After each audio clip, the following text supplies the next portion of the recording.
Je suis Christophe Jodin, je suis journaliste et je suis le co-auteur du livre Cinéma de Benoît Delépine et Gustave Carval avec mon camarade Jérémy Imbert. Voilà, tu as tout dit. Ben non, moi je m'appelle Jérémy Imbert, je suis musicien à la base, mais également réalisateur et monteur. Et j'ai créé le Ciné-Comédie il y a maintenant 7 ans.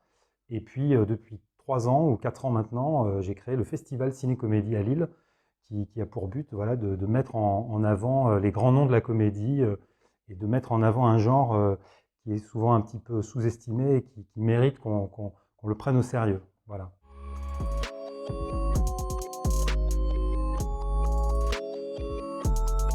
Bah, au départ, l'idée du livre est venue d'une rencontre avec un éditeur avec qui on voulait travailler depuis un petit moment. On souhaitait éditer une collection de livres de cinéma liés à la comédie.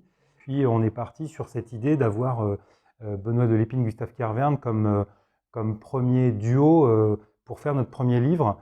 Et donc quand on a rencontré cet éditeur, on a eu 1 an pour faire ce livre. Et le livre est paru une semaine avant le festival, ce qui fait que ça a pu donner cette belle ambiance à Lille avec le livre qui sort, avec le festival, avec une soirée mémorable, et puis le coffret de l'intégrale de leur film qui va sortir. Donc c'est ça qui nous a décidé de faire ce livre aussi, c'est de montrer que c'était un duo de cinéastes qui avait une vraie œuvre cinématographique et que c'était parmi les seuls à pouvoir faire comme ça des comédies d'auteurs et qui puissent plaire aussi au plus grand nombre.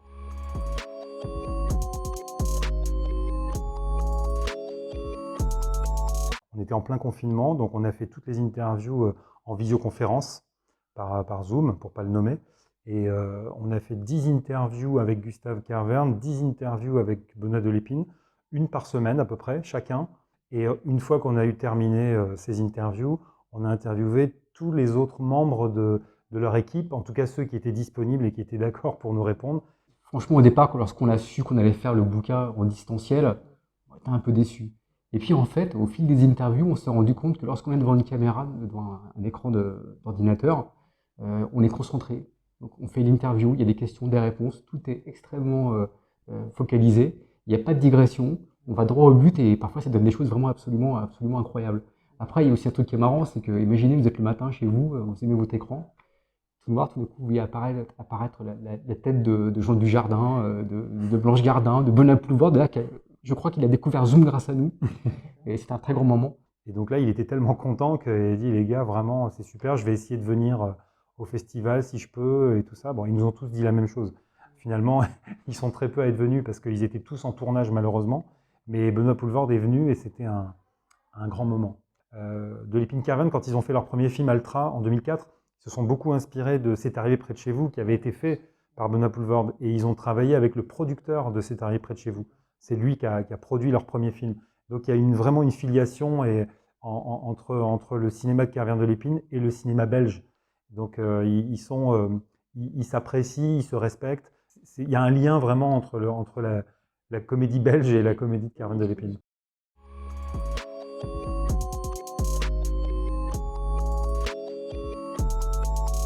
C'est très long, c'est fastidieux, mais c'est la première étape, parce qu'après, il faut réécrire, entre guillemets, en français, parce que l'oral et l'écrit, ce sont deux choses complètement différentes, et c'était aussi un gros boulot. Mais ça, ça a pris beaucoup de temps, c'est vrai. Et puis il y a un travail de montage également, puisque c'est comme quand on fait un film, on a des rushs. Donc là, c'était des interviews. Et après, il faut découper dans tout ce que les intervenants ont raconté pour pouvoir raconter une histoire. Donc on prend des séquences parmi les interviews d'1 heure, on prend 5 ou 6 séquences qu'on met dans un ordre précis et ça donne un montage. Préciser quand même, ce livre est sous la forme d'une histoire orale. C'est-à-dire qu'en fait, il n'y a pas de prose, entre guillemets. C'est simplement des témoignages. Hein. Jean de Moreau, 2 points. Et Jardin, 2 points. Enfin bon, voilà. Et du coup, c'est vivant. Il y a un rythme, il y a une dynamique. Et des fois, il y a des questions, enfin, il y a des réponses qui s'enchaînent, même parfois des gags. Donc, non, c'était vraiment un travail de montage, comme l'a suggéré, comme l'a même affirmé Jérémy.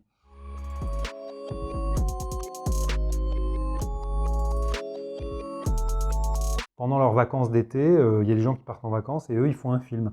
C'est souvent tourné entre juillet, août, septembre, quasiment tout le temps.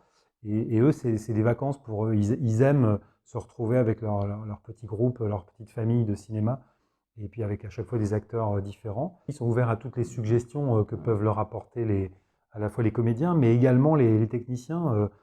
Font très attention à l'image, et leur chef opérateur, qui est une pièce maîtresse de leur cinéma, à chaque fois utilise des objectifs différents ou des pellicules différentes, soit en noir et blanc, soit en couleur, pour donner une personnalité au film. Donc chaque film est une aventure, et également une œuvre très très singulière qui ne ressemble pas aux précédentes.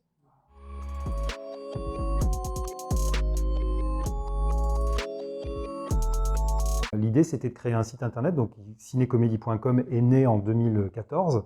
Et puis, quelques années après, on s'est dit, pourquoi ne pas faire profiter de nos rencontres avec les artistes, mais au grand public. Et là, on s'est dit, le meilleur moyen, c'est de créer un festival. Donc, on est allé, on n'a pas cherché longtemps pour la ville. On savait qu'on voulait aller à Lille. Le meilleur public est à Lille. Voilà, il arrive toujours en tête des meilleurs publics de France. Donc, on s'est dit, allons à Lille et on verra si vraiment c'est le meilleur public. Et on a eu la confirmation qu'ils étaient formidables. Et le festival, au départ, l'idée, c'était ça, c'était de faire partager au public nos rencontres avec des grands artistes de comédie, et surtout de redorer le blason du genre comique.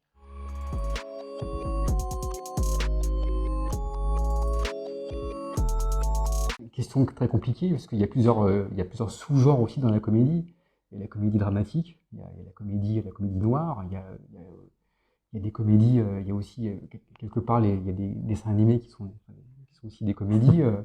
Mais bon, non, je pense que la recette, c'est avant tout, c'est une sorte d'alchimie entre l'écriture, le scénario, entre le jeu des acteurs, les gags, le rythme. Le rythme est super important.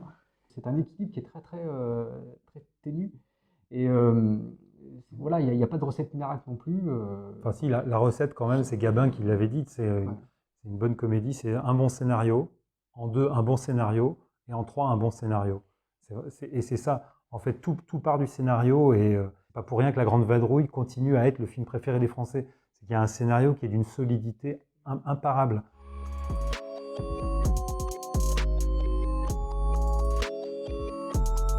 Il faudrait forcément que je cite un film avec Pierre Richard ou Louis de Funès ou Bourvil, que je vous cite des Américains comme Chaplin, Keaton ou les Zaz, ou Woody Allen par exemple, ou Mel Brooks. Et puis dans la comédie actuelle, Kervern de Lépine par exemple, sur lesquels on a eu un vrai coup de cœur, mais également des acteurs comme Benoît Poelvoorde ou Jean Dujardin, qui sont les nouvelles recrues du cinéma français. Et puis évidemment, on ne peut pas oublier Jean-Paul Belmondo, puisque c'est quand même, voilà, on lui a rendu hommage cette année, et c'est quand même, Belmondo a été un élément phare de la comédie en France.